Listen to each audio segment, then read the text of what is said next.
What's good, everybody, and welcome back to the channel. My name is FlyGuyGBG. Today, we're talking about Call of Duty Warzone in 2025. And if you're like many players, you might have noticed that things just aren't the same as they once were.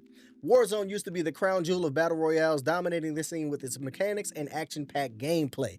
But in 2025, it feels like the game's on a downward spiral. From technical issues to questionable design decisions, there's a lot that has gone wrong with Call of Duty in 2025. So why is Warzone in such a bad state? Well, in today's video, we'll break down the major issues plaguing the game right now. Buckle up, we're about to dive into everything that's wrong with Warzone in 2025.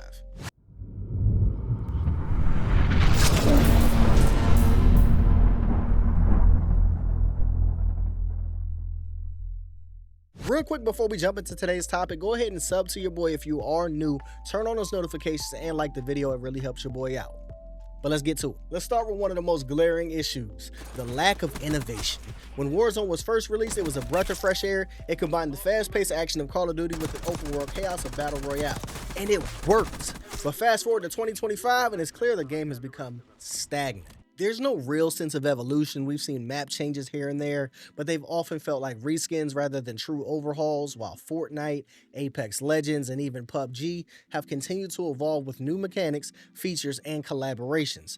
Warzone has struggled to keep up.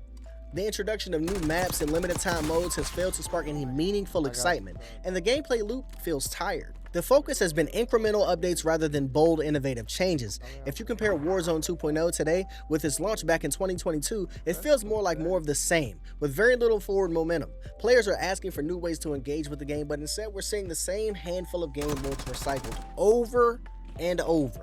Next up, we have one of the most infuriating issues for Warzone players, the ongoing weapon balancing problem. Ever since the game launched, there's been a constant struggle with balancing its massive arsenal of weapons. At any given time, you're either stuck using a handful of overpowered guns or watching your favorites get nerfed into oblivion. The focus has been incremental updates rather than bold, innovative changes. If you compare Warzone 2.0 today with its launch back in 2022, it feels more like more of the same, with very little forward momentum. Players are asking for new ways to engage with the game, but instead we're seeing the same handful of game modes recycled over and over. In 2025, the issue has only gotten worse. Some of the most popular guns are either too weak or too strong, creating a frustrating experience for anyone who wants to use a weapon that's not part of the current meta. Players get tired of finding the same loadouts in every match, whether it's a go-to meta sniper, assault rifle, or an SMG.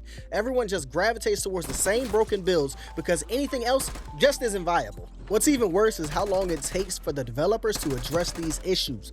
Balancing patches seem like an afterthought, often arriving weeks or even months after the community has already pointed out the flaws. In the meantime, players are stuck in a never-ending cycle of frustration where the weapon choices feel dictated by patch cycles rather than skill. If you've been playing Warzone in 2025, you know how rough the performance has gotten. Warzone has never been a perfectly optimized game, but in 2025, it's reached a new low. In fact, I'll switch back to consoles, and other players continue to report issues with frame drops, stuttering, long load times, and crashes. Whether you're on PC or console, Warzone is pushing hardware to its limits, and it doesn't feel like the developers have been able to properly optimize the game. And after all this time, it's surprising how many technical problems persist. Even high-end PCs are struggling to maintain a stable frame rate, and it's not just about performance either. Bugs that impact core gameplay like broken hit registration was annoying. Server issues and desync continue to plague the game.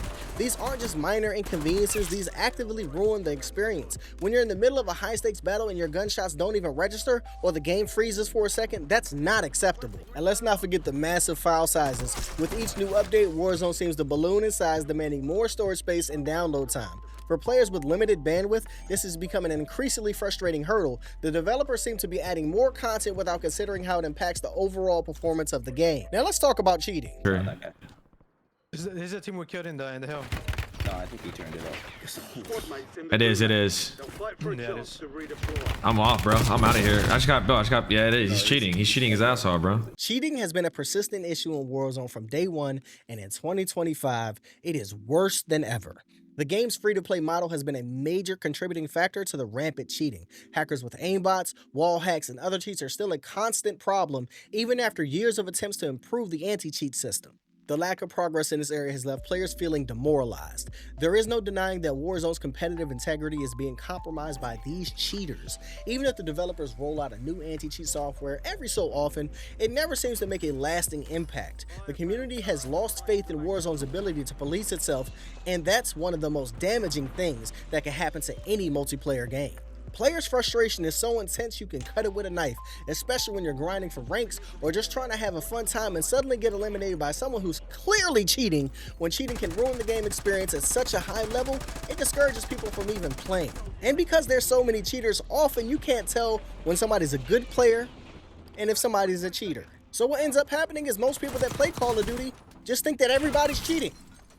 And that's not the case. Another issue that's been causing waves in 2025 is the increasing monetization of Warzone. Microtransactions have become a huge part of the game, and it's reached a point where it's hard to ignore. Skins, weapon blueprints, and battle passes are all fine, but in recent years, there's been a noticeable shift towards a more pay-to-win model. For example, pay-to-win audio. Instead of improving the audio that's in the game, they want you to pay to have better audio. That's crazy. Weapon blueprints that offer advantages in stats or attachments have become more common. These aren't just cosmetic changes, they give paying players an edge, and that's a problem. Warzone's success was built on the idea of level playing field where skill mattered more than your wallet, but now it feels like your ability to compete is directly tied on how much you're willing to spend.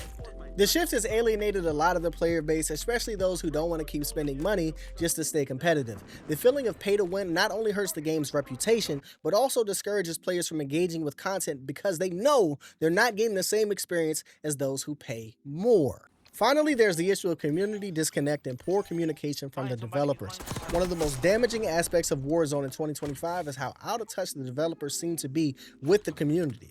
The frustration around Warzone's issues has only grown because the developers haven't been transparent about their plans or communicated clearly about what's coming next. Patch notes are often vague, updates feel rushed, and there's a growing sense that the community feedback is being ignored. When players feel like their concerns aren't being addressed, it leads to apathy.